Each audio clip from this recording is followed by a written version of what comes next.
Hello, this is Earl with Custom Handrails, and today I'd like to ask a question.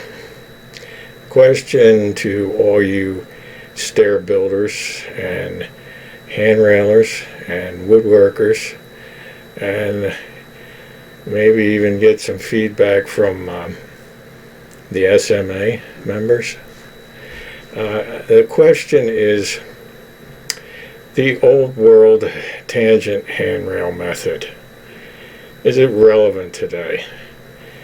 Is it really necessary in order for me to produce a nice flowing handrail and to know that you have laid it out to fit the stairway, and you are perfectly assured that that thing is going to fit even if you're sending it across the country? So that's the question I'd like to pose today, and I'm hoping to get some reaction from some of you out there that are familiar with the process. And I'd like to kind of talk about my own journey, because I started out on the tangent handrail method. I started as a stair builder, got really interested in when I saw a couple books on tangent handrailing. I started out with the Christina simplified guide. I didn't find it real simple when I started looking at it. And I also had the Ellis book and the Mowat book. And to me, as a stair builder, that was like the Mount Everest to a mountain climber. It was there, and it just had to be conquered. I was driven to be able to figure that out. And so that was where my journey started in this whole handrail business. So as time went on, I began to see things a little bit differently with some of the high-tech options that were out there. 3D drawing programs, which I didn't have at the time, and CNC machinery.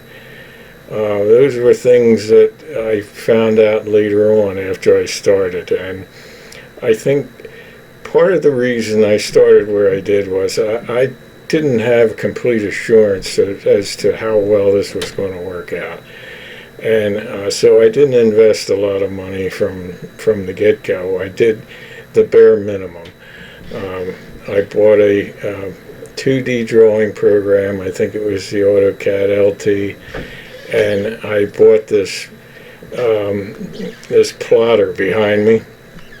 And once I got climbed up that mountain and felt that I had a handle, somewhat of a handle on what I was doing, I would print out the face molds on this machine behind me, and then I would take them out to the shop and spray glue them onto a piece of wood.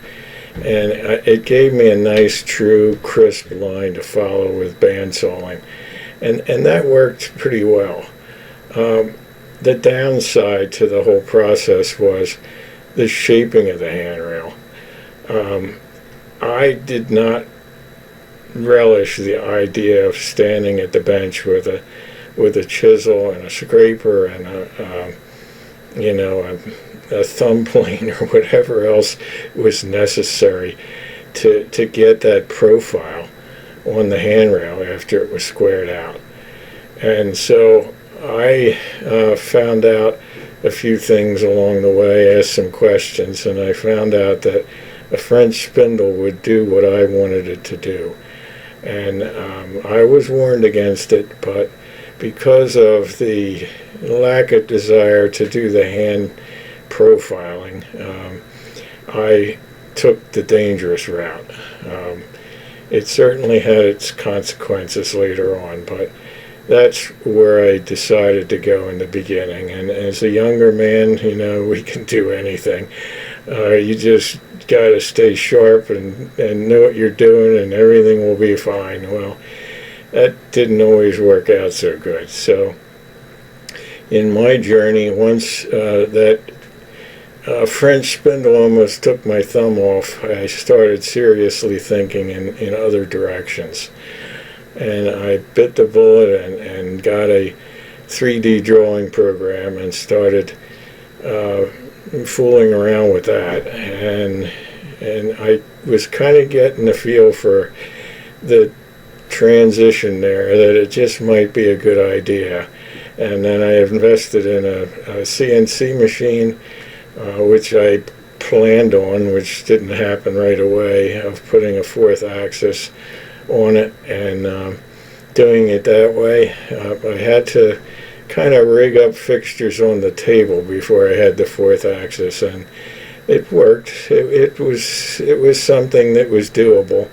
Wasn't perfect, but it was doable, and I started making the transition, and I'm not sorry that I did.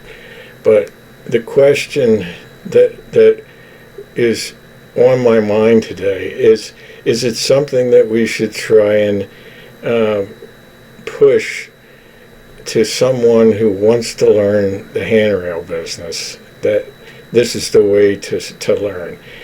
And dive into these books and absorb it and learn it and take it to the bank.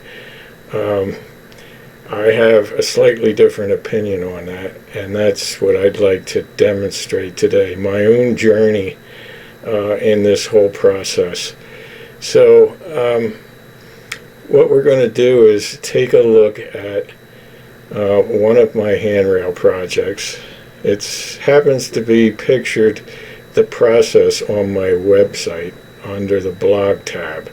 If you scroll all the way down to the bottom, it's titled Tangent Handrailing, the Process.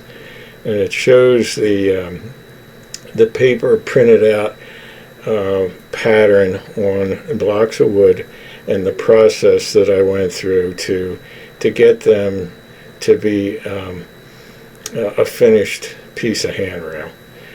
Now, the blog does not show any drawings, any CAD drawings, and I've always wanted to show the process through the CAD drawings for those pieces of handrail.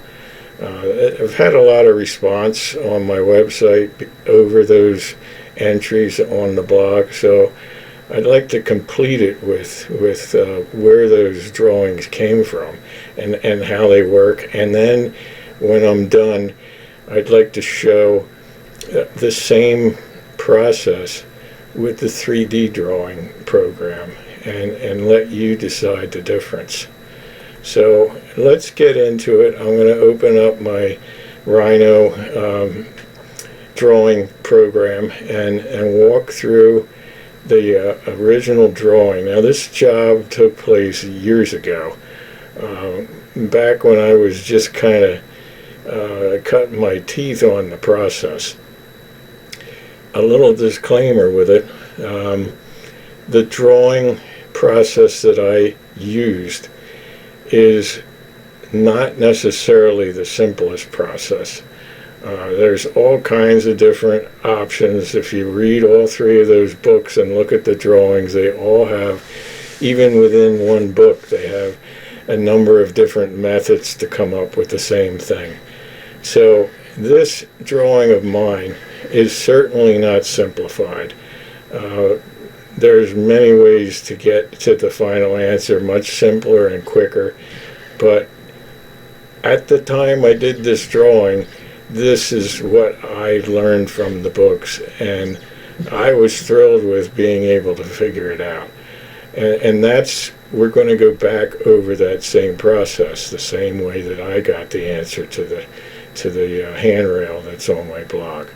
So let's jump into it, and then you can make your own decision, take a look at it. And I'd have to say this before we get into it as well, as far as how you would counsel someone who wants to get into this, and they're asking you questions. What should I do? Well, the first thing I would say is, how much money do you have to invest? At the time I started, I didn't have much. So I went the minimal route. The 3D plotter, the French spindle, and I already had the bandsaw and the regular woodworking tools in the shop. So I was good to go. Now, if you are willing to go that route and you haven't really surrendered to the new technology, not everyone likes it. And sometimes I get comments from people, oh, well, you did it on CAD with a CNC machine. You just push a button and it spits it out. Yeah, okay. Well, you just learn how to program the thing and run it, and you'll find out it's just not pushing a button.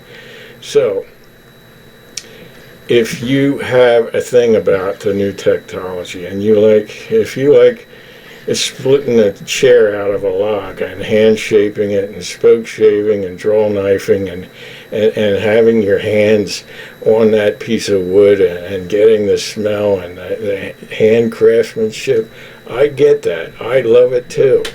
But I didn't feel that I could make it profitable enough to sit there and do that and to sell the product when I was done if it was going to take me that long. Now, let's take the chair example again too. There were a lot of people in days gone by that made a thing out of making a Windsor chair and did pretty good at it. So there's the other side of the coin. But for me, I didn't want to necessarily go that route. So are you willing to invest the money for the 3D software, the CNC machine, the CAM software to write the toolpaths, and also take the time to learn how to use all these things? It's a big bite. Okay, so I understand the hands-on, unplugged, off the grid idea of the whole thing. That's fine. But for me, I chose to go towards the tech end of things. So you can take a look at where we go with this thing, and you know what you like, you know what your limits are, and you can make up your own mind. They both work. You can go the old school or you can go to the new tech school. They both work. You have to decide which route that you want to take. So we're going to get into the drawing in a minute and work our way through it, and you decide what you want to do. See you in a minute.